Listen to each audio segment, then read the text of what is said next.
मोदी की गारंटी मतलब गारंटी पूरा होने की भी गारंटी।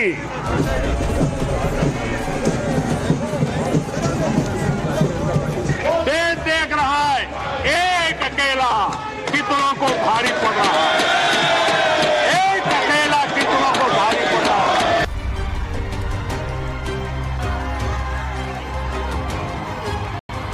कांग्रेस को डंके की चोट पर कहता हूं, कांग्रेस को इतनी बड़ी हार मिलने वाली है कि कांग्रेसियों ने सोचा भी नहीं होगा।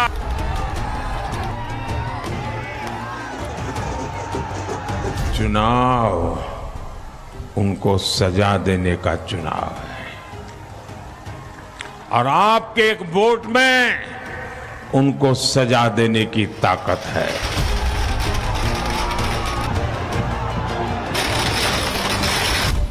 तो इसलिए जातिवादी राजनीति और सनातन का विरोध ये हमें ले डूबे, ये सनातन का श्राप है।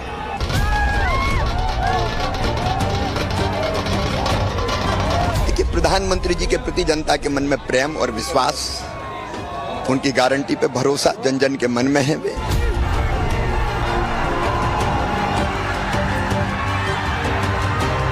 जो पनौती कह रहे थे आज उन्हीं के लिए चुनौती बने हैं मोदी।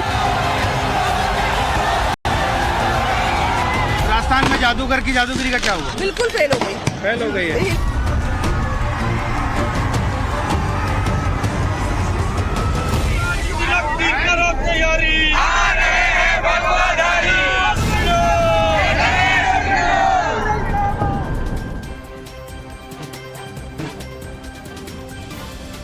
नमस्कार, टाइम्स नाउ और भारत पर देश के सबसे पसंदीदा डिबेट शो राष्ट्रवाद में आपका स्वागत है। आपके साथ मैं हूं राकेश पांडे। आज मैं मौजूद हूं बीजेपी हेडक्वार्टर पर। बीजेपी हेडक्वार्टर पर इस समय जीत का जश्न है। माहौल जबरदस्त तरीके से जश्न में डूबा हुआ है।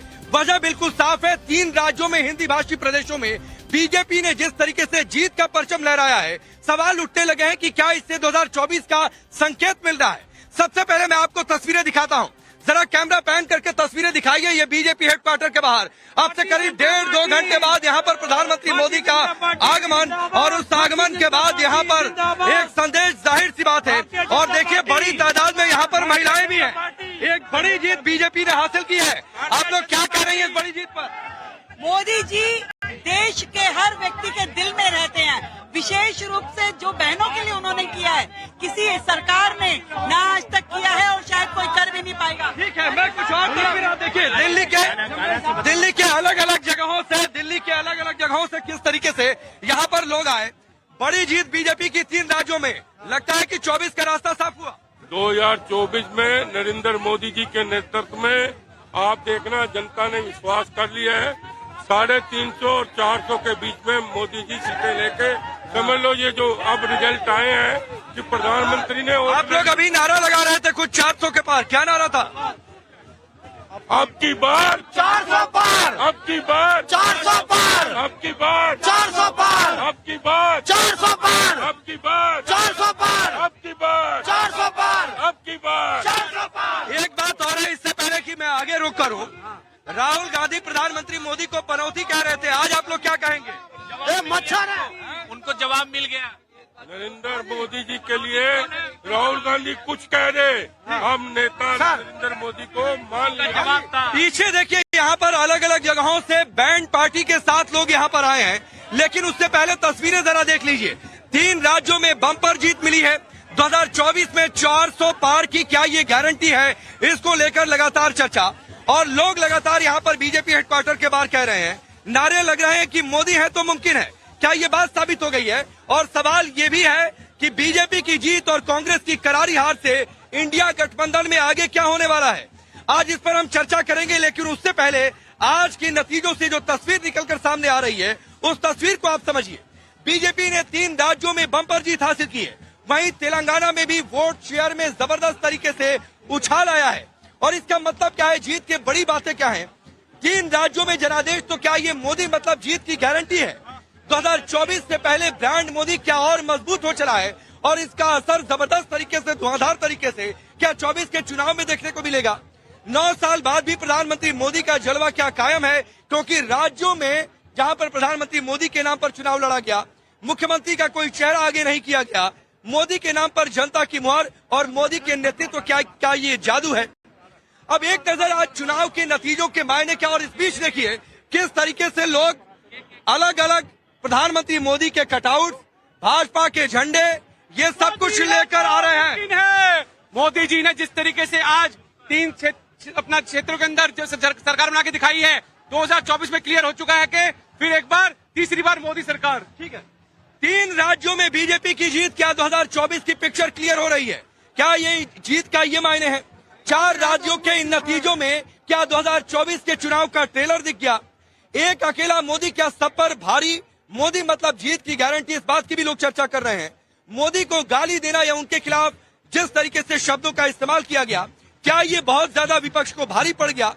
मोदी पनौती नहीं जो लगातार चुनावी रैलियों में बात कही गई, क्या ये साबित हो गया? ओवैसी को बड़ी चोट, मुस्लिम कार्ड जो लगातार खेला जा रहा था तेलंगाना के चुनाव में, क्या ये भी पूरी तरह फेल हो गया? सनातन को गाली दी गई, सनातन के खिलाफ अब शब्दों का इस्तेमाल हुआ, तो क्या ये सब कुछ भी दाम उल्टा पड़ गया? और क्या सनातन का श्राप लग गया, जो आचार्य प्रमोद कृष्णम ने बात कही? हिंदू जाति में नहीं बटा, जाति जनगणना का नारा नहीं चला, क्या ये भी ये चुनाव संदेश दे गया? अखिलेश यादव यूपी से बाहर कोई बड़ा फैक्टर नहीं है, इस बात की भी चर्चा हो रही है। विपक्षी अगर एकजुट हो जाते हैं इन चुनावी नतीजों के बाद भी, तो क्या 24 के चुनाव में कोई खास फर्क नहीं पड़ने वाला है? और सबसे बड़ी बात जो बार बार चर्चा होती है कि बीजेपी के बड़े चाणक्य अमित शाह, क्या उनका फॉर्मूला, क्या उनकी रणनीति पूरी तरीके से असरदार रही है इन चुनावों में? तो ये सारी बातें हैं जिनकी चर्चा होगी। लेकिन बीजेपी में जीत के बाद जबरदस्त तरीके से उत्साह है, जो मैंने तस्वीरें दिखाई। कांग्रेस कार्यकर्ताओं में मायूसी है, विपक्षी गठबंधन के दलों को बीजेपी की जीत हजम नहीं हो रही है। तो अब ये देखिए किस तरीके से ईवीएम की बात अभी से होने लगी है। चलिए मैं आपका परिचय आज के मेहमानों से करवाता हूं। गुरु प्रकाश पासवान जी भारतीय जनता पार्टी के नेता और प्रवक्ता, करण वर्मा पॉलिटिकल एनालिस्ट के तौर पर, और यश अवस्थी जी पॉलिटिकल एनालिस्ट के तौर पर, प्रोफेसर यतीन्द्र सिसोदिया जुड़ेंगे हमारे साथ पॉलिटिकल एनालिस्ट के तौर पर, अजय वर्मा जी कांग्रेस पार्टी के नेता, लोकेश जिंदल कांग्रेस पार्टी के नेता, और राजकुमार भाटी जी समाजवादी पार्टी के नेता प्रवक्ता। आप सभी का बहुत बहुत स्वागत है। लेकिन गुरु प्रकाश जी मैं आपसे शुरुआत करता हूं, क्योंकि आज का दिन आप लोगों का है। भारतीय जनता पार्टी के हेडक्वार्टर की बाहर की ये तस्वीरें तस्दीक कर रही हैं, लेकिन आप देखिए ईवीएम की बात फिर से शुरू हो गई है आज ही।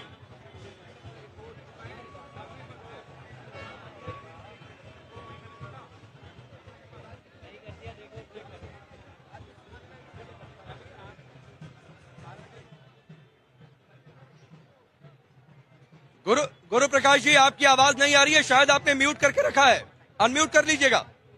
अच्छा, अब आप देखिए, हाँ, मैं कह रहा था कि मेरी पार्टी, हम सब आभारी हैं मध्य प्रदेश, छत्तीसगढ़ और राजस्थान के लोगों का, हम अपने कार्यकर्ताओं का। इतना बड़ा जनादेश, इतना बड़ा आशीर्वाद और इतना बड़ा दायित्व, इतनी बड़ी जिम्मेवारी हम लोगों को दी है। और एक बात स्पष्ट हो गया है, देखिए हमें समझना चाहिए कि जो लोग लगातार तोड़ने की बात कर रहे थे, कभी जाति के नाम पे, कभी भाषा के नाम पे, कभी क्षेत्र के नाम पे, और उनके पास कुछ दिखाने के लिए नहीं था। राहुल गांधी जी कांग्रेस पार्टी जहां जाते थे, जातिगत जनगणना, ओबीसी, अब उन्होंने देख लिया कि लोग उनकी बातों में, उनके भ्रम में नहीं आने वाले हैं।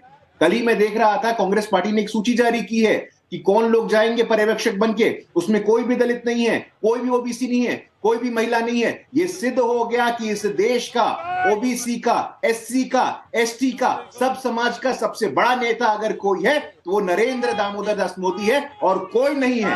राहुल गांधी हो, प्रियंका गांधी हो, उनकी पूरी फौज हो।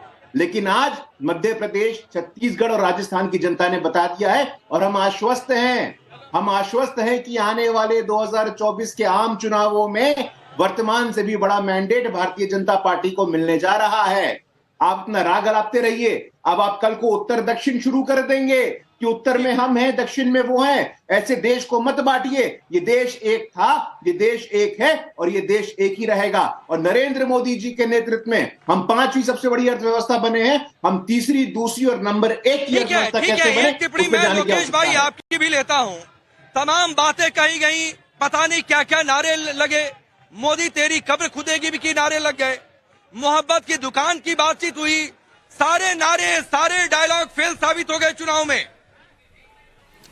देखिए, मैं व्यक्तिगत टिप्पणी किसी भी नेता के हो, पक्ष के हो, विपक्ष पे हो, इसकी मैं सदैव निंदा करता हूं और इसको मैं कभी भी जो है इसका समर्थन नहीं करता हूं, आप जानते हैं। हाँ, आज चुनाव के नतीजे हुए तो भाजपा को राजस्थान, मध्य प्रदेश और छत्तीसगढ़ की जीत पर बधाई और कांग्रेस को तेलंगाना में जीत की बहुत बहुत बधाई। मैं यही कहूँगा कि ये जो चुनाव का नतीजा है, इसमें एक बहुत अहम बात है कि कांग्रेस के कोर वोटर कांग्रेस के साथ खड़े रहे हैं और बिल्कुल भी उन पर कोई भी असर नहीं पहुंचा है। अब देखिए, राजस्थान की बात करें, मध्य प्रदेश की बात करें, परसेंटेज ऑफ वोट्स जो है बहुत अधिक, कुछ बहुत हल्का सा घटा है, कुछ ज़्यादा मेजर क्षति नहीं पहुंची है। हाँ, हमें अपने पोल मैनेजमेंट के ऊपर और ध्यान देना होगा, कार्यकर्ताओं को और मजबूती से 2024 के लिए तैयार रहना होगा और मुझे पूरा विश्वास है कार्यकर्ताओं पर, नेताओं पर कि वे इससे लोकेश भाई, चुनाव से मैं आपको इंटरप्ट कर रहा हूं, यानी एक बात तो और तय है, जो आप 2024 कह रहे हैं में बहुत उसके मजबूती के साथ आएंगे कि राजस्थान में, मध्य प्रदेश में, छत्तीसगढ़ में कांग्रेस के पास इतने कोर वोटर नहीं है कि वो कांग्रेस को सत्ता दिला पाए। एक बात आपके हिसाब से तय है। 41% वोट्स मध्य प्रदेश में पड़े हैं, 41% वोट राजस्थान में पड़े हैं और लगभग उतने ही प्रतिशत वोट छत्तीसगढ़ में पड़े हैं। अगर आप 2018 से उनका आकलन करें तो आपको पिक्चर स्पष्ट दिखाई देगी। हाँ, बाद में अगर इस चुनाव की बात करता हूं, कुछ खामियां जरूर रही हैं और इसकी समीक्षा बैठक में चिंतन किया जाएगा और हमें अपने काडर और अपने सभी नेताओं पर पूर्ण भरोसा है कि वे मजबूती के साथ 2024 में अच्छा, उतरेंगे। एक बात बता दीजिए, मैं राजकुमार भाटी जी का रुख करूं। लोकेश भाई, एक बात बता दीजिए कि भारत जोड़ो यात्रा, जो नारे लगे प्रधानमंत्री के खिलाफ, रावण जैसे शब्द उनके लिए कहे गए, मोहब्बत की दुकान, ये सब कुछ चला तो नहीं? ये तो मैं मानकर चलूं ना कम से कम। देखिए, भारत जोड़ो यात्रा में राहुल गांधी जी ने केवल और केवल एक ही संदेश दिया है, मोहब्बत का। आप मुझे बताइए, भारत जोड़ो यात्रा में, उस यात्रा के दौरान एक भी मुझे क्षण बता दीजिए जहां पर किसी भी प्रकार का नफरती बयान दिया गया हो। उसके बाद दिए गए। एक मिनट, आप बीच में मत टोकिए। नहीं, बता दीजिए। मुझे बीच में मत टोकिए। भारत जोड़ो यात्रा, नहीं, चलिए मैं आगे बढ़ लेता हूं। एक प्रयास था इस पूरे भारत देश को जोड़ने का। हाँ जी, नहीं, मैं कुछ बोल सकता हूँ? जी कहिए राकेश जी। नहीं, लोगों ने नहीं माना ना। और हाँ, लोगों ने क्यों नहीं माना? आपने कर्नाटका का परिणाम नहीं देखा? तेलंगाना में जो कांग्रेस की जीत दर्ज हुई, हिमाचल प्रदेश में जो कांग्रेस की जीत दर्ज हुई, हमारे मित्र, नहीं, क्या वो राज्य नहीं है? मैं बोलूं, हमारे मित्र लोकेश जी ने कहा कि कोई गलत शब्द का इस्तेमाल नहीं हुआ, तो फिर पनौती शब्द का किसने इस्तेमाल किया? देखिए, कौन सी मोहब्बत की दुकान थी? एक मिनट बोलने दीजिए। और अभी लोकेश जी ने कहा कि हम यात्रा के वक्त पनौती वक्त, मैंने कहा ना, उसके बाद बोला ना आपने, आप बाद में बोले, पहले बोले आपकी नियत तो साफ हो जाती उससे।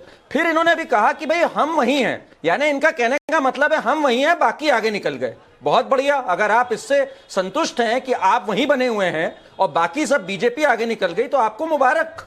आप किस दुनिया में हैं फिर आप जानिए, फिर हार ही होनी है। फिर अगर आप मैं आगे बढ़ता हूं, लोकेश भाई, आपको जवाब मिल गया होगा, नहीं ऐसे शब्दों का इस्तेमाल करना चाहिए था। अब देखिए, लोग यही कह रहे हैं पलट के कि ये मोहब्बत की दुकान का शब्द नहीं है। राजकुमार भाटी जी, एक दो बातें हैं। एक तो आपकी पार्टी के नेता ईवीएम की बातचीत करने लगे हैं, नंबर एक चीज। नंबर दो चीज है कि अखिलेश वखिलेश का बदला क्या पूरा हो गया?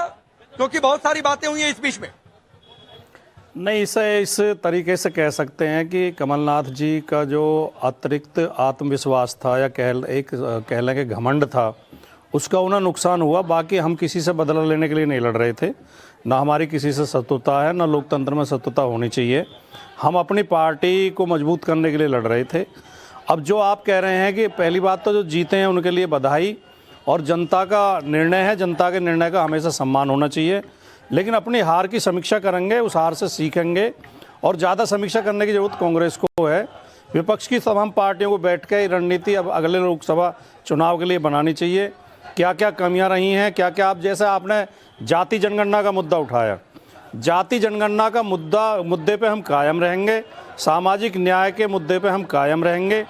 जो पीडीए का हमने नारा दिया है, पिछड़े, दलित, अल्पसंख्यक, आदिवासी के साथ जो अन्याय इस देश में हो रहा है, उस अन्याय के खिलाफ हम आवाज़ उठाते रहेंगे, सामाजिक न्याय की आवाज़ उठाते रहेंगे। लोगों की हो सकता है कम समझ में आया हो, और ज़्यादा हम समझाएंगे तो उनकी और समझ में आएगा, और सरकार पर भी ये दबाव बनाते रहेंगे कि इन वर्गों के साथ नाइंसाफ़ी ना हो। जो नाइंसाफ़ी उत्तर प्रदेश में देखने को मिली, 69,000 शिक्षक भर्ती में केंद्रीय पिछड़ा वर्ग आयोग ने भी रिपोर्ट दी कि उनके साथ अन्याय हुआ है। हाई कोर्ट ने भी उनके सरकार के खिलाफ फैसला दिया, और आज उन जो प्रतियोगी थे जो जिनके साथ अन्याय हुआ, जब वो लखनऊ में प्रदर्शन करते हैं तो उन पर लाठियाँ चलाई जाती हैं, पुलिस उन्हें उठा उठा के फेंकती है। तो इस अन्याय की आवाज़ तो हम उठाते रहेंगे। लोकतंत्र में यही राजनीति है, यही राजनीतिक कार्यकर्ता का कर्तव्य बनता है। उससे हम पीछे नहीं हटेंगे, ना हम उसमें कोई हमारे हौसले पस्त हुए हैं कि हमारी हिम्मत टूट गई है। हम और दुगनी हिम्मत के साथ। बिल्कुल ठीक है भाटी जी, वो आवाज उठाते रहिएगा। आवाज तब भी उठाइएगा जब राजस्थान में लाठियां चली, ये आवाज तब भी उठनी चाहिए जब बिहार में लाठियां चली। ऐसा नहीं है कि वहां पर राकेश जी मैं तो कह रहा हूँ जहां भी सरकार अन्याय करे, विपक्ष की जिम्मेदारी बनती है वो आवाज उठाए। राजस्थान में जो विपक्ष था वो आवाज उठानी चाहिए थी उन्हें।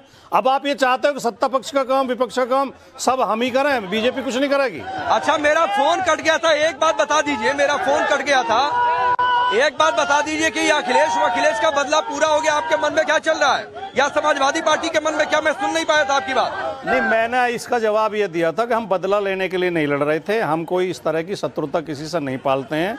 वो उन्होंने जो गलती की, उस गलती का उन्हें नुकसान हुआ होगा, जनता ने उसे पसंद नहीं किया। जनता ही लोकतंत्र में फैसला लेती है। हम इसमें ये नहीं कहेंगे कि हमारा बदला पूरा हो गया, या जो आगे की राजनीति होगी देश हित में जो भी निर्णय होगा, जो मुद्दे होंगे उन्हें लेके हम आगे चुनाव की तैयारी करेंगे। ठीक है भाटी जी, मैं आऊंगा, जरा एक तस्वीर दिखा देता हूं, ब्रेक भी लेना है।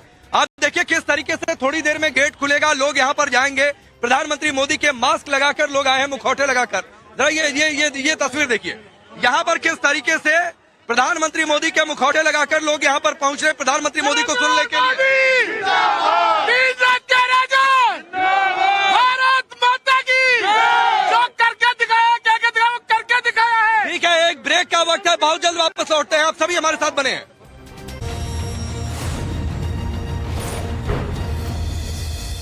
ये तस्वीरें आप देखिए किस तरीके से बड़ी तादाद में, जहां तक आपकी नजर जाएगी, लोग यहां पर प्रधानमंत्री मोदी के मास्क उनको देखने के लिए, सुनने के लिए, और इस बात की उम्मीद लेकर लगातार नारेबाजी आपको सुनाई देगी कि किस तरीके से इससे 2024 का रास्ता क्लियर हो रहा है। मैं करण वर्मा आपके पास आ रहा हूं इस हिस्से में, फिर अवनिजेश जी आपके पास। ये जो तस्वीर यहाँ पर दिखाई दे रही है, और हर किसी की जुबान पर सिर्फ यही है। मनोज तिवारी जी हमारे पास आ चुके हैं। मनोज तिवारी जी, ये बहुत बड़ी जीत है। अब 2024 में 400, 450 क्या टारगेट है? 2024 में भी लोग जो विश्वास दिए हैं उसको ऐतिहासिक रिपीट करेंगे। मुझे लगता है अब 400 पार में कोई संदेह नहीं है 2024। राहुल गांधी पनौती कह रहे थे। देखिए, हरी प्रणाम भैया। सर एक टिप्पणी आपकी भी। मंजितर भाई। मनोज तिवारी जी, राहुल गांधी पनौती कह रहे थे प्रधानमंत्री को। देखो, जो जैसा रहता है वैसा कहता है। अब आज कांग्रेस के लोग सोचें कि उनके लिए राहुल गांधी क्या है। इस देश के लिए शुभ है नरेंद्र मोदी जी, इस पूरे देश के लिए शुभ है। और छत्तीसगढ़, राजस्थान, मध्य प्रदेश और यहाँ तक कि तेलंगाना में भी आपको पता है ना कि हमारे कार्यकर्ता ने केसीआर को भी हराया, और जो सीएम कैंडिडेट थे कांग्रेस के उनको भी हरा दिया। तो तेलंगाना में भी उन दोनों जो लीडर थे, सीएम एक थे और होने वाले थे, दोनों को हरा दिया हमारे कार्यकर्ता ने।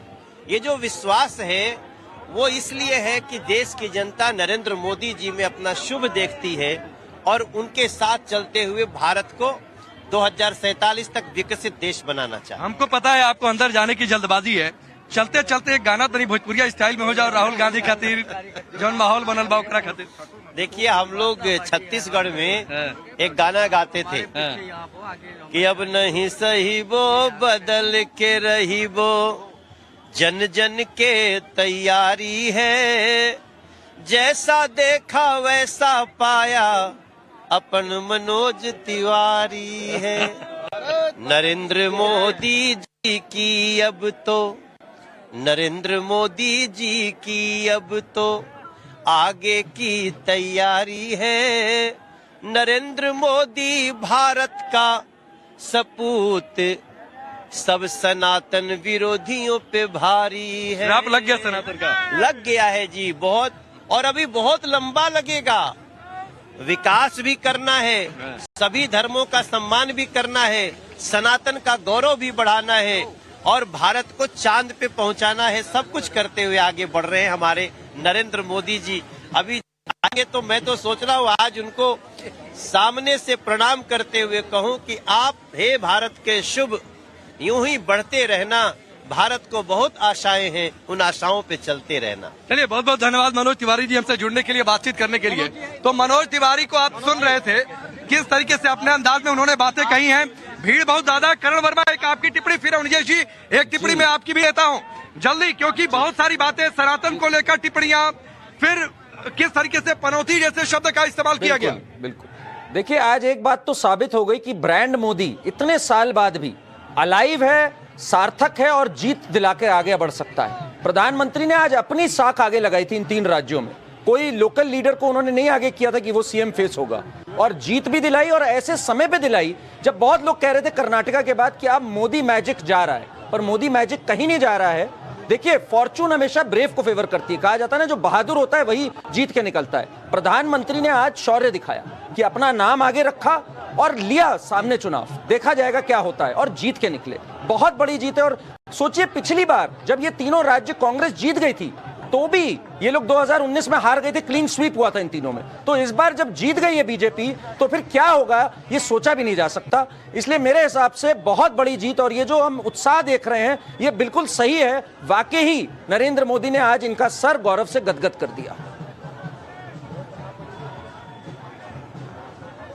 ठीक है अनिल जी, मैं 2-3 नाम लेता हूं, उस पर मैं चाहूंगा आप टिप्पणियां जरूर करें। असदुद्दीन ओवैसी नंबर 1, अखिलेश यादव यूपी से बाहर नंबर 2, और एक तीसरा मुद्दा का नाम लेता हूं, जातिगत जनगणना। आज के नतीजों के बाद आपकी इन तीनों फैक्टर्स पर टिप्पणी। सबसे पहले ये इंडिया अलायंस के लिए जो अखिलेश यादव जी ने कहा, एक बात बताइए, राजकुमार भाटी जी यहाँ बैठे, आप विधानसभा चुनाव में कहें कि ये पार्टी जो है ये धोखेबाज पार्टी है, चालू पार्टी है, ये हमको धोखा दिया तो क्या तुमको धोखा नहीं देगी? यही पार्टी संसद लोकसभा के चुनाव में आपकी साथी हो जाएगी, धोखेबाज से ईमानदार हो जाएगी। जनता को ये कहोगे नहीं नहीं उस समय धोखा दे रही थी विधानसभा में आपको, अब लोकसभा में धोखा नहीं देगी। बात बड़ी साफ सी है। ये जो इंडिया अलायंस नाम की चीज है, इसका कहते कि कोई मतभेद नहीं है, कोई मनभेद नहीं है। अरे भैया, मतभेद तो है ही है। आप सिर्फ एक मुद्दे पर हैं कि हमें नरेंद्र मोदी को हराना है, जो आप मिलकर के हरा नहीं सकते। क्यों गठन किया था आपने? पीडीपी के साथ सरकार क्यों बनाई थी? लोकेश जी सुन लीजिए ना, सुन लीजिए। आप पीडीपी को आप क्या क्या कहते थे उस समय? अरे आप वो छोड़िए ना, हम क्या कहते थे? आपने क्यों पीडीपी के साथ सरकार यार देखो बात सुनो, एनसीपी के साथ में है। अरे सुन तो लो भाई, पूरी बात सुनाइए। ये 1 to 1 तो नहीं है ना। पीडीपी के साथ आज आप हो सकते हैं, तो हम तब क्यों नहीं थे? तब क्यों नहीं हो सकते थे हम? तब आप कहते थे कि वो देश विरोधी पार्टी है, अब आपके लिए देशभक्त पार्टी हो गई। ये आपका बदला है। नहीं आप ये आपका बदला है ना। ये आपका बदला है। अनिल जी ने काफी इंतजार किया, सवाल आपके लिए भी है, जवाब दे लीजिएगा। 20 सेकंड और अनिल जी को, फिर लोकेश भाई आपके पास आ रहा हूँ। राकेश जी, बात बड़ी साफ सी है। नरेंद्र मोदी की बातों में, नरेंद्र मोदी के कार्यों में, नरेंद्र मोदी के इरादों में, नरेंद्र मोदी के वादों में देश की जनता ने अपनी मोहर लगाई है। जो इस बात को स्वीकार नहीं करना चाहता, उसके लिए वही रास्ता है जो छत्तीसगढ़ में हुआ।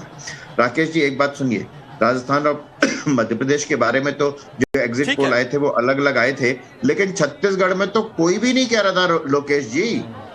क्या छत्तीसगढ़ की जनता ने वही जनादेश नहीं दिया क्या? बात बड़ी साफ सी है। अगर इस बात को कांग्रेस गाली दे करके, पनौती कह करके, अंबानी का दोस्त और उनके पिताजी, माताजी, भाई बहन, परिवार के बारे में गंदी गंदी बातें करके देश की राजनीति को उस रसातल में ले जाना चाहती है, देश की जनता भी इससे ज्यादा बड़ी सजा देने वाली है। मैं कुछ कहना इससे भी ज्यादा बड़ी सजा देने वाली है लोकसभा चुनावों में। मैं इस पे कहना चाहूँ। ठीक है, मुझे जवाब देने दीजिए एक मिनट। लोकेश भाई मैं आ रहा हूँ। राजकुमार भाटी जी कुछ कहना चाह रहे थे। राजकुमार मैं आ रहा हूँ, बस एक मिनट दे दीजिए, एक मिनट दे दीजिए, मैं आ रहा हूँ। लोकेश भाई आ रहा हूँ, मैं बाहर हूँ, मेरी मजबूरी भी समझिए, बहुत आवाज है, बहुत शोरगुल है। राजकुमार भाटी जी क्या ये मानेंगे कि विपक्षी गठबंधन तय नहीं कर पाया कि मोदी से लड़ना है या मीडिया से लड़ना है? और सबसे पहले मैं तो बधाई दूंगा, आपकी पार्टी ने ये टेक लिया कि ये कोई बैकआउट वाली लिस्ट नहीं चलेगी। और इंडी गठबंधन में अपमान कैसे हुआ, ये तो अखिलेश यादव ने कई बार मीडिया के सामने कह दिया। नहीं, एक तो हमारी बात वो मनोज तिवारी जी कह गए कि अब ना सही भाव बदल के रही भाव, ये 24 के लिए कह गए वो, अब ना सही भाव बदल के रही भाव। बदला कौन जाएगा? जो कुर्सी पे बैठा है। दूसरी बात जो आप सवाल पूछ रहे हैं, देखिए अब आज रिजल्ट आए हैं, अब इस सप्ताह में गठबंधन के बारे में कुछ विचार किया जाएगा, क्या रणनीति होगी ये अब कल परसों से शुरू होगा। तो उसमें जो भी पार्टी की रणनीति होगी वो आपको बता दी जाएगी। आज तक कोई घोषणा करने संभव नहीं है। अरे सवाल आज और कल का नहीं है राकेश जी, बात यह है कि जिस धोखेबाज पार्टी के साथ आप समझौता इंडिया करेंगे ना, गठबंधन का भविष्य क्या है? खास तौर पर हाल फिलहाल में जो कुछ हुआ, उसके बाद गुरु भाई आपके पास आता हूँ। राकेश जी मैं सिर्फ एक सवाल पूछना चाहता हूँ, उस धोखेबाज और चालू पार्टी के साथ आप गठबंधन करोगे ना? अवनीश जी वो तो जवाब आपको मिल गया अभी। और कोई चिरकुट नेता ने नहीं कहा समाजवादी पार्टी के। समाजवादी पार्टी के अध्यक्ष आपके माननीय अखिलेश यादव जी ने कहा, एक बार नहीं कहा, कई बार कहा। तो उस धोखेबाज और चालू पार्टी के साथ आपने तो नीतीश कुमार जी के साथ सरकार बना ली, जब बात नहीं बनी तो आपने अपने वर्ड्स खाए। भैया मैं राजकुमार भाटी से सवाल पूछ रहा हूँ, आपसे सवाल अभी पूछूंगा, आपसे कमलनाथ के बारे में पूछूंगा, आपसे अरे आपका ट्रैक रिकॉर्ड तो देख बारे में पूछूंगा। अभी कमलनाथ के बारे में ट्रैक रिकॉर्ड बताइए ना हमें। आपका जब मन चाहा तब आप कोएलिशन बना लेते हैं, और जैसी कोएलिशन टूटती है ईडी, सीबीआई, आईटी की रेड। तुम्हारा भ्रम है भैया। नहीं, भ्रम का देश की जनता कहती है, के साथ आपने सरकार बनाई। देश की जनता कहती है, अरे देश की जनता क्या नहीं कहती? आज भी जो है 65% है ना, तो देश की तिजोरी में जाते हैं। देश की जनता कुल 44% वोट मिले छत्तीसगढ़ में, इसका मतलब 55% वोट आपके पास मिल रहे हैं, वो देश की तिजोरी में जा रहे हैं, देश के लिए खर्च हो रहे हैं, उससे हवाई जहाज बन रहे हैं, सेना पर खर्च हो रहा है, किसानों को पैसा मिल रहा है, श्रमिकों को पैसा मिल रहा है, गरीबों को घर मिल रहा है। ये उत्तर प्रदेश में माफियाओं की संपत्ति को, उनके मकानों को लेकर के गरीबों को फ्लैट दिए जा रहे हैं। ऐसा कब किया कांग्रेस ने? मैं जवाब दे दूं? अभिजीत जी देखिए, आज का दिन बहुत महत्वपूर्ण है, आपको जीत की बहुत बहुत बधाई। लेकिन एक बात याद रखना बहुत आवश्यक है, वो बात यह है कि आपको अब भी 55% वोटर्स ने वोट नहीं किया है। तो इस बात का अहंकार रख लेना कि सभी लोग जो है उन्होंने आकर जो है मोहर लगा दी है, ये शोभा नहीं देता। हमारा वोटर आज भी हमारे साथ इंटैक्ट है। आपको जीत की बहुत बहुत बधाई, आप सरकार बनाएंगे, लेकिन उस सरकार में लोकेश भाई जनता का ध्यान रखिए, ऐसी हम उम्मीद करते हैं। एक मेरे सवाल का जवाब दे दीजिए, फिर मैं आ रहा हूँ गुरु भाई आपके पास। जल्दी से बताइए, अरे आप गठबंधन का भविष्य क्या? अगली मीटिंग होगी नहीं होगी? उसमें सपा आएगी नहीं आएगी? क्योंकि बहुत कुछ बना है, बहुत कुछ बिगड़ा है, और ये भी एक संदेश जा रहा है कि ये पता नहीं सबके मिलने का कोई असर होगा भी कि नहीं होगा। दूध का जला छाछ में एक दूसरे का बाजू पकड़ लेंगे। ये सुनिए अवनीश जी, ये एक सबक है, और इस सबक से सीखते हुए इंडिया अलायंस और मजबूती के साथ, मुस्तैदी के साथ, ये सबक निश्चय के साथ इसमें ये सबक क्या उतरेगा और एक करारा जवाब। आप एक बात बताइए। नहीं, मेरे को ये नहीं है कि किसकी वजह से आप हारे। मैं ये नहीं कह रहा हूं समाजवादी पार्टी ने इतना वोट ले लिया कि आप हार गए। मैं कह रहा हूं कि जिसने आपको, आपकी पार्टी को चालू कहा, धोखेबाज कहा, आप कह रहे हो कि सबक ले लिया इससे आपने? अरे देखिए अवनीश जी, अरे हार जीत, वोट काटने की बात मैं नहीं कर रहा हूं। मैं भाइयों को वोट काटने की बात नहीं कर रहा हूं। गुरु प्रकाश जी चालू पार्टी प्रकाश जी, इस संदेश के बाद बीजेपी ओवर कॉन्फिडेंट 24 के लिए क्या रणनीति? विपक्षी गठबंधन में सभी दलों को ध्यान में रखेंगे या मान लेंगे कि ये लोग साथ आते रहे, कोई फायदा नहीं होने वाला है, बीच की दरार ही इतनी लंबी चौड़ी है? नहीं, देखिए ऐसा है कि मुझे अटल जी का स्मरण आ रहा है। अटल जी कहा करते थे कि हम विजयी हुए, हमें विनम्रता है, पराजय में आत्ममंथन होना चाहिए और आत्ममंथन करने की आवश्यकता है। जो आत्ममुग्धता से, नार्सिसिज्म से कांग्रेस पार्टी के कुछ लोग गुजर रहे थे, वो नार्सिसिज्म, वो आत्ममुग्धता आत्ममंथन में बदले। हम ऐसी प्रार्थना, हम ऐसी कामना करते हैं, नंबर 1। नंबर 2, देखिए कोई भी चुनाव जो होता है वो लिटमस टेस्ट होता है, आपकी नीतियों का, आपके नेताओं का, आपकी स्वीकार्यता का। ये चुनाव लिटमस टेस्ट है। हिंदी पट्टी के 3 प्रमुख प्रदेशों में जनता ने अपने जनादेश के माध्यम से लिटमस टेस्ट में मोदी जी को पास किया, बीजेपी को पास किया। और जो सवाल यहाँ पे अवस्थी जी उठा रहे हैं, बहुत ही वाजिब सवाल है। ये सवाल एक सामंती मानसिकता का है।